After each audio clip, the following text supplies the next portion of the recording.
my gosh. I didn't even see you guys there.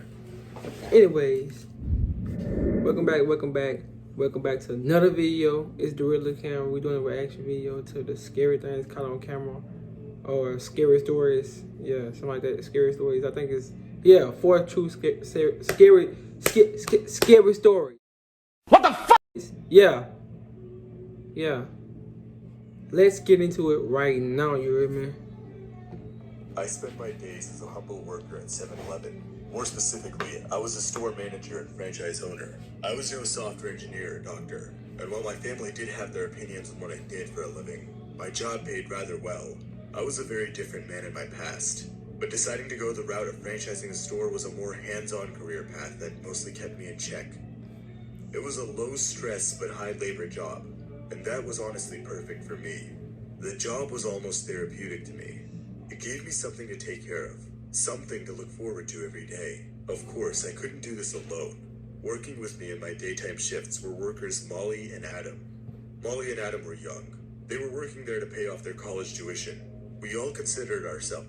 Well, if they're so young, why do they look so old? They look like brothers and sisters.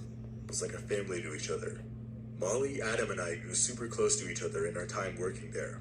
They were like the kids I never had, and this naturally made me a little protective over them. We would always encounter weird or upset customers, and it was... Look at my son, hairline. My son got a shoe, hairline. Son, what's wrong with you? Fix your hair. Actually Golly. me who had to stand up for them. I didn't want anything to happen to them. They were so young. Nothing bad had happened to Molly or Adam yet, and I was grateful for that. But one early morning, that changed. It was a Tuesday morning. I want to say the incident occurred around 9 a.m. The sun was out and things seemed to be going normal. This time of day was always peaceful. There was usually never any problems. Eventually, a blue sedan pulled into the parking lot. Inside of the car was a rather average-looking middle-aged man. He stepped out of the car and started filling it with gas. While the pump was going, he then proceeded to the front of the store. As for their training, Molly and Adam greeted him. The man just nodded and started walking around the aisle. Look at that boy's shoes. He then looped back around the store, approached Molly, and started flirting with her. Molly was visibly uncomfortable, and while I wanted to go to the back of the store and do my... Look at his teeth. His teeth like mine. Oh my god. Victory logging. I couldn't do this, not with a man hitting on Molly like that. Adam, however, told me that he could handle the man if he started acting any weirder, and naturally, I trusted him. I reluctantly stepped in the back room and started counting down and logging all the items that were there. While I was doing this, however, I kept looking back towards the man to see what he was doing. It seemed like the man was looking back at me as well. This was odd for a number of reasons. Customers aren't supposed to be this close to the back of the store, and he kept awkwardly peering in through the utility room. To make things worse, why are you trying to go back there? The man started to try and act busy. It was like he was trying to pass time or look natural for some reason. I stepped out of the room and asked the man if I could help him. He seemed to awkwardly and rudely shun me off and keep pacing around the store, pretending like he was looking for something. For some reason, I decided to ignore all these red flags and continue my work in the back. Eventually, while Molly was passing by the back room, she whispered to me that the man was making her very uncomfortable. I told her that once I finished with the shelf I was working on, I would quickly go outside and help her. I essentially told her to hang in there and wait behind Adam. It was super confusing what the man even wanted. He seemed to have stopped flirting with Molly completely, and was instead focused on trying to peer through the back door for some reason. As annoying as this was, I just wanted to get through my work. I had one last crate of granola bars to log down, and I didn't want this weird man to stop that. But that's when I heard a commotion coming from the main room. "Excuse me, sir, you're not allowed to be back there. What are you trying to do?" Call the police, Adam. That boy doing the weed. That boy doing the weed. Right after that, I quickly ran out of the storage room to see what was happening, and saw the commotion. The man in the blue car was trying to pull something off. I saw Molly in shock and fear in the corner, and Adam with his fists up standing right in front of her. "Hey, what do you think you're doing?" I asked the man. That boy said, Whoa, what kind of place is this? What's even back there? What are you guys hiding? boy "Get tripping. out of here. The sign clearly says employees only. You expect me to just sit here and let you get away with this? No way in hell." We were all in complete shock. Adam tried to calm the man down, however. "Sir, we don't need to get violent, okay? You can just calm down and we don't have to... I don't want to hear another word from you psychos." The man snapped back at Adam. Molly started to cry. She was ready to dart out the store. The man then started reaching for his pocket. We had no idea what he was gonna pull out. I tackled the man in the back of the shop and screamed at Adam and Molly to just head away and call the police. A few more minutes of us rustling in the utility room occurred. I managed to headlock the man, but he just kept hitting me off.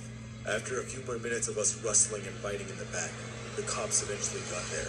But sadly, they couldn't find him on the scene. We got the man's face on security camera, and his car was still at the pumps. We had both his face and his license plate on camera. Despite all this, the police just left. They couldn't find any sign of him, and they assumed that he just ran out through one of the other back doors. As the cops left, I made sure to dump the man's body right next to the first. As I mentioned before, I was a different man in my past. This job really changed me. Yo, he killed people. This dude killed people. That's why he was looking like that, because the whole time he had bodies back there. Bro, no. This man tripping. I gotta turn my light back on, y'all. Let's get back into it, but like the man in the he killed a bunch of people. I clearly noticed the other body I had. Normally it's pretty well hidden. This man is crazy. Adam could find it. But I guess one of the legs must have been sticking out or something like that while I was moving stuff around. That boy eyes fully black. At the security footage to make sure there was that boy ain't got no eyes. Behind. It seemed like the man wasn't reaching for a gun or a knife. He was reaching for his phone to call the police. I really didn't want it to be this way, but he knew my secret. The man was now part of my collection. Wow. Molly and Adam still have no idea what happened, and you bet I'm planning to keep it that way. They can't find out anything about my past. If they did, they'd be shattered. For now, my secret remains safe from the public eye, and I will ensure no one remembers that day. That boy got away with murder. It was a somewhat nippy how the cops didn't know? And I was about halfway into my shift.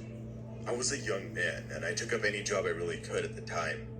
In this case, it was a late shift at 7-Eleven. In the United States, 7-Elevens are open 24 hours a day and 7 days a week. This meant that someone had to take up that horrid night shift, and that person was me. As much as the job messed up my sleep schedule, it did help me do my coursework during the day, and it did pay a bit better than the normal shifts. I've been told that working in a convenience store is among the most dangerous jobs in the States, and this claim was honestly understandable.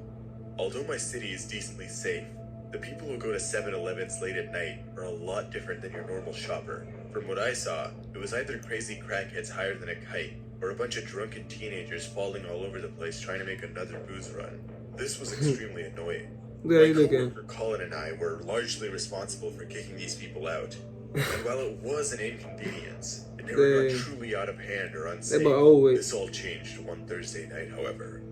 My coworker called. Why their eyes be so red though? I'm trying to figure out why their eyes be red, bro. That don't make no sense, bro. Their eyes be big, I did. I'm lying. But had some sort of family emergency to take care of, and this resulted in him having to skip a few shifts. This meant that I was in charge of handling the dreaded 8 p.m. to 4 a.m. shift completely alone. This truly annoyed me. Colin was a really chill guy.